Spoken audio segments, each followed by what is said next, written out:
After 15 years working in the personal finance space, there are obviously a handful of things that I say that people have some big feelings about. So today we're gonna have a little fun, lean into that controversy, and share 6 things that I believe and teach about money that most people hate to hear. Now, let me know in the comments which one of these is a little surprising to you, and my guess will be probably number 6. But be sure to like, subscribe, and share this video with a friend. All right, number 1, piece of advice that people are like, is not buying a new car until you are a net worth millionaire. So listen, when you have a $1 million net worth, then you have the ability to buy a new car without it causing a lot of detriment to the numbers of your financial situation. So here's what I mean. When you buy a new car and you drive it off the lot, automatically it's depreciated. And then when you look at a year, 2 years, 3 years, you lose so much money. It's like the one thing that we buy in life that goes down so fast. Now, if you have the margin to be able to take that financial hit and it's not a big deal in your world overall, then that's okay to do. But you don't need to go buy a brand new car and again, pay so much for it within like 2-3 years, it's gone down so much in value. So go ahead and buy a used car. It can be a 3-year-old car. That's great. 4 years. Who cares?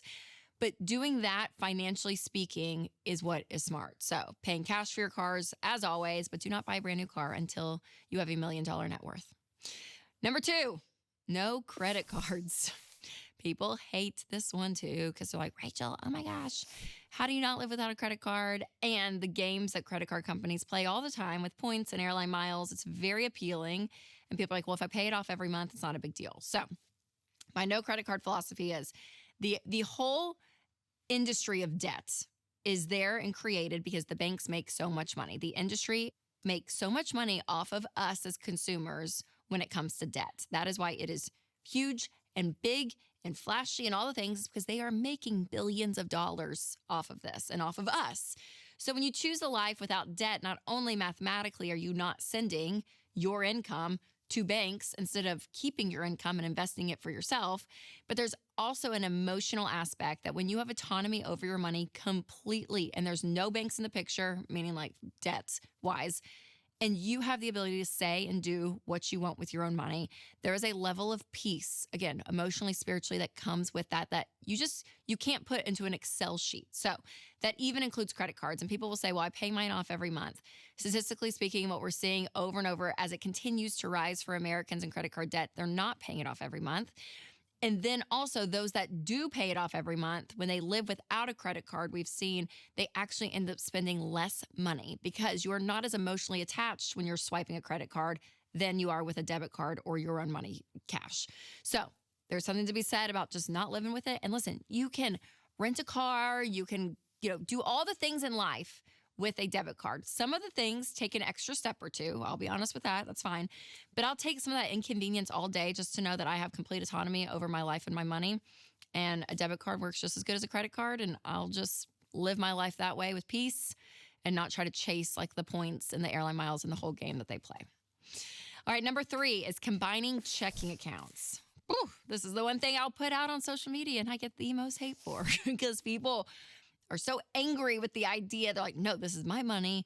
I'm not doing this. Are you kidding me? You hear everything from like, never depend on a man. Always make sure you have a safety net for you. Like I hear all these things. Now, there are situations that if you are in a toxic situation in your marriage, so addiction, or there's been infidelity, lying, financial infidelity, like things in there that is not going well, and you do feel like you need to protect yourself financially, absolutely.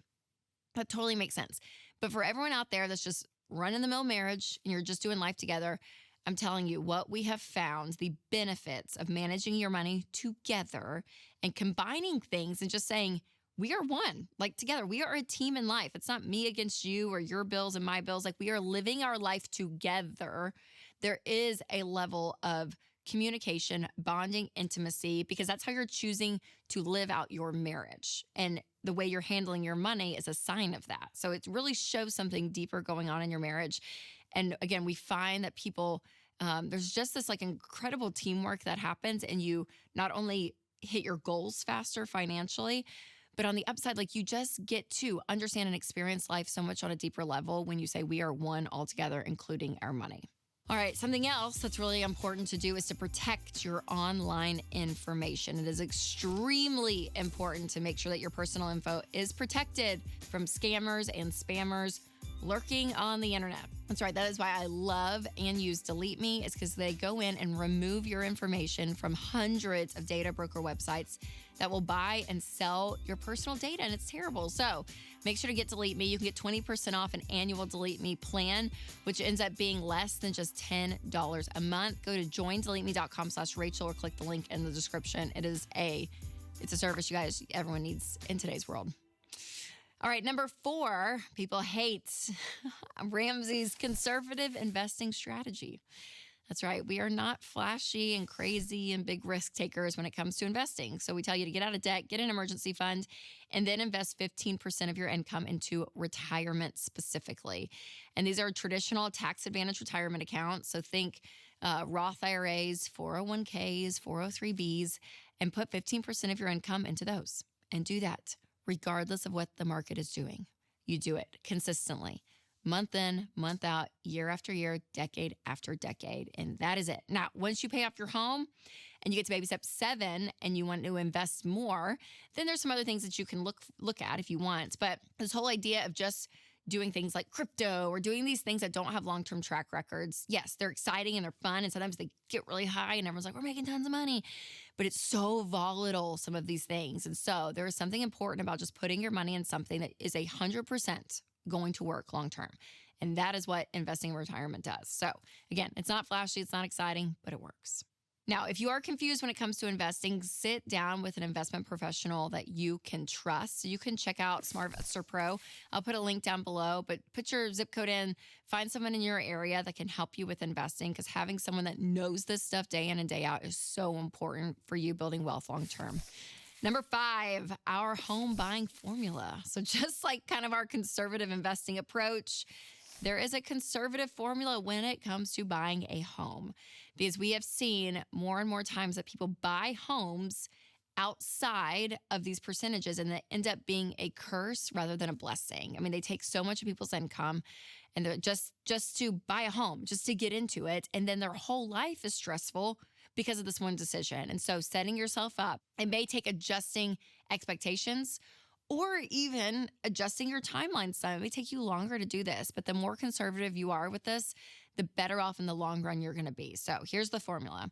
We want you to put at least 5% down for a down payment on a 15-year fixed rate mortgage, and then your payment is no more than 25% of your income every single month. So when you look at that, again, it is more of a conservative approach, the 15-year versus the 30-year. Some people bump up to 35, 40% of their take-home pay. We're at 25% is what we suggest. So again, some of it feels like very conservative numbers, but what it does is it allows you long-term to be able to build wealth in other areas, so that your whole income isn't going to just your mortgage. Now, owning a home is a goal that we want everyone to have. But again, rushing into it is where people get in trouble. So taking your time, being a little bit more conservative on this, but in the long run, it is so much better for you.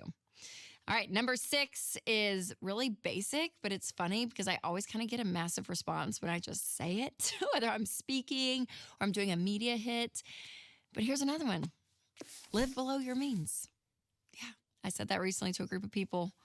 I don't know, maybe 1,000 people that I was speaking at this event. And I was like, listen, live below your means. And there was like this gasp in the air. And I was like, oh man, is this like controversial, this idea? But really, when you do that, you guys, it creates so much positive impact financially. If you live above your means and you spend more than you make, not only are you going into debt, but that's going to create a cycle of stress and a hard cycle to get out of. So you can get out of it, this paycheck to paycheck living and even living above, but it does take sacrifice. It does cause some short-term discomfort, if you will, because it will be sacrificing expenses and maybe even trying to up your income in other areas.